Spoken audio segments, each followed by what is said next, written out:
Friends, നമസ്കാരം. Welcome to Indo-Italian dishes. ഇത് നമുക്ക് സിമ്പിളായിട്ടൊരു 4 മണി പലഹാരം എങ്ങനെ ഉണ്ടാക്കാമെന്ന് നോക്കാം.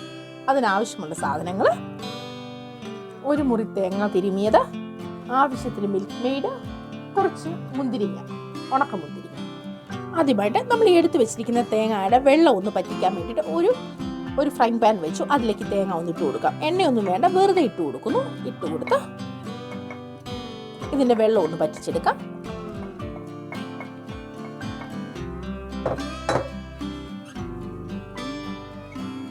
ഒത്തിരി അങ്ങ് മൂത്ത് പോകല്ലേ, ജസ്റ്റ് ഒന്ന് വെള്ളം പറ്റിച്ചെടുക്കുക. കാരണം വെള്ളമായി നിന്ന് നമ്മളത് ഉണ്ടാക്കുന്ന സാധനം അധികം ദിവസം ഇരിക്കത്തില്ല.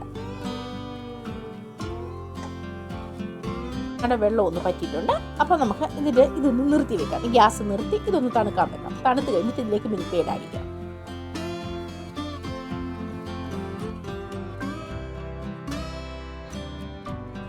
വറുത്ത ചൂടാക്കിയ തേങ്ങയിൽ നിന്ന് വെള്ളമെല്ലാം പറ്റി ഇതിലേക്ക് നമ്മുടെ കയ്യിലിരിക്കുന്ന മിൽക്ക് മെയ്ഡ് കുറച്ച് എടുത്ത് വെച്ചിട്ട് മിൽക്ക് മെയ്ഡ് കുറച്ച് ഇട്ട് കൊടുക്കാം. മിൽക്ക് മെയ്ഡിന് കണക്കില്ല, നമ്മൾ ഇട്ട് നോക്കിയിട്ട് അത് കുഴയ്ക്കാൻ പറ്റുന്ന പരുവത്തിലാണ് എടുക്കേണ്ടത്. അപ്പോൾ എടുത്തു, മിൽക്ക് മെയ്ഡ് എടുത്തു. നമുക്കിത് കൈ കൊണ്ട് ഇളക്കി യോജിപ്പിക്കാം, ഈ മിൽക്ക് മെയ്ഡും തേങ്ങാപ്പീരിയും കൂടെ. കാരണം മിൽക്ക് മെയ്ഡിന് ഇങ്ങനൊരു പശ പോലെ ഉള്ളതുകൊണ്ട് നമുക്കത് ഇളക്കി യോജിപ്പിക്കാൻ നന്നായിട്ട് പറ്റും. കാരണം ഈ മിൽക്ക് മെയ്ഡ് ഓൾറെഡി കാരമലൈസ് ചെയ്ത മിൽക്ക് മെയ്ഡാണ്. അതുകൊണ്ട് തന്നെ ഒരു മുട്ടായിയുടെ ടേസ്റ്റ് കിട്ടുകയും ചെയ്യും. ഇതിന്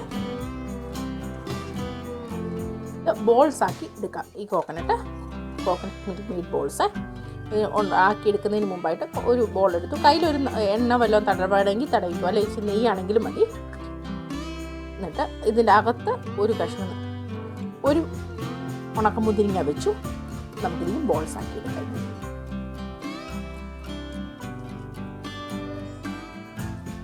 ബാക്കി ഇത് മുഴുവൻ അതുപോലെ ബോൾസ് ആക്കി എടുക്കാമേ.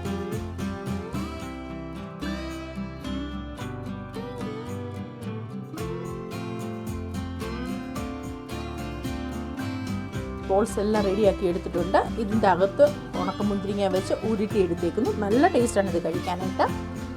അത് കൂടുതലും നിങ്ങൾ മിൽക്ക് മെയ്ഡ് സെലക്ട് ചെയ്യുമ്പോഴത്തേക്കിന് കാരമലൈസ്ഡ് മിൽക്ക് മെയ്ഡ് ആണെങ്കിൽ കുറച്ചും കൂടെ നല്ല ടേസ്റ്റാണ്. കാരണം നല്ല ആ കോക്കനട്ട് ഇതിൻ്റെ കളർ അങ്ങ് മാറ്റും. ഈ വെള്ളം മാറ്റി ഒരു അവലോസുണ്ടയുടെയൊക്കെ ഒരു സ്ലൈറ്റ് കളർ വരും. അപ്പം നല്ല രസമാണ്, കാണാനും നല്ലതാണ്, കഴിക്കാനും നല്ല ടേസ്റ്റാണ്. അപ്പം അടുത്ത ഒരു വെറൈറ്റി ഡിഷുമായി വരുന്നിടവരെ ടേക്ക് കെയർ. Bye by.